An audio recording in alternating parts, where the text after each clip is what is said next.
ஏனோ எனக்கு வேலை போடல,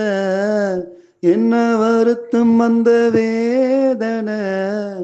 என்னால ஆவேண்டி எங்கூரு எஸ்ஜிடி, வருஷங்கள் என்னாச்சு பல தேர்வு வச்சீரே, எங்கே நான் போனா என்ன எண்ணம் யாவும் இங்கேதான், என் பேர ஓரங்கட்டி போனாய் நீயும் எங்கேதான், என்னாச காத்தோடு போகாது, என்னாலும் என் ஆசை பொய்க்காது, நான் டிடி 8 முடிச்சு வந்து டெட்டு தேர்வு எழுதி வந்து வேலை வேண்டி காத்திருந்தேன் போடல,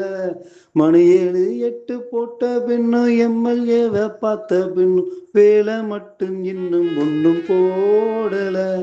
என் கண்ணீர் கதையை கேட்டு சிஎம் சார் ஓடி வந்து வேலை தான் போட வேணும், அக்கறை இல்லை.